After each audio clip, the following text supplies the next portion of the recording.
When you hear about Blackmagic cameras, you probably never hear about how good it is at low light.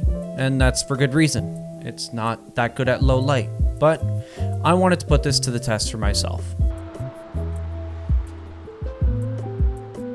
Or the like craziness. I had a shoot the other day for one of my clients here in Niagara that is a hotel, but also event space and restaurant, and there was a work party there right around for the holidays, and they wanted some footage of the food, the service, and just what a good atmosphere this place is.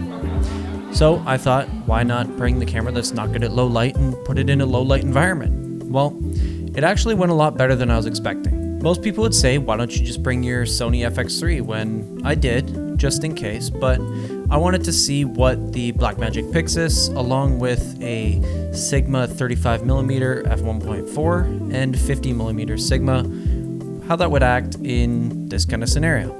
So here are some of my quick thoughts about how it went. With the ISO at 3200, that dual base ISO, it was honestly amazing. I maybe only had one or two times where I wish it were a little brighter, but in that case, I just boosted it in post, a little bit of exposure, and it turned out fine. Great thing with the Blackmagic RAW is that it's still flexible in post. I find sometimes with the Sony, it falls apart a little sooner when you're pushing it to its limits, but the Blackmagic RAW codec is just awesome for flexibility, and I was able to work with it well in DaVinci.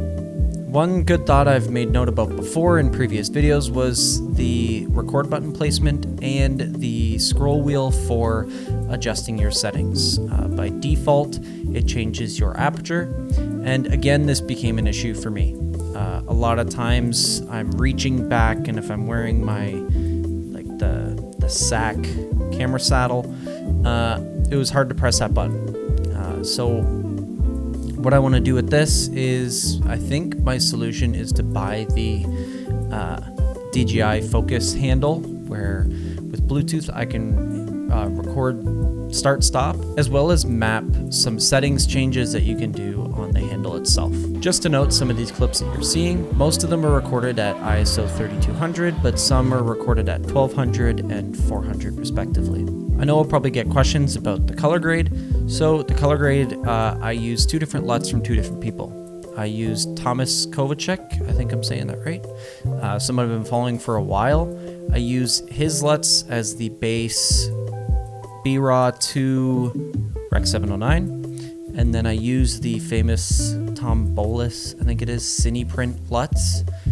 Some people use the power grade.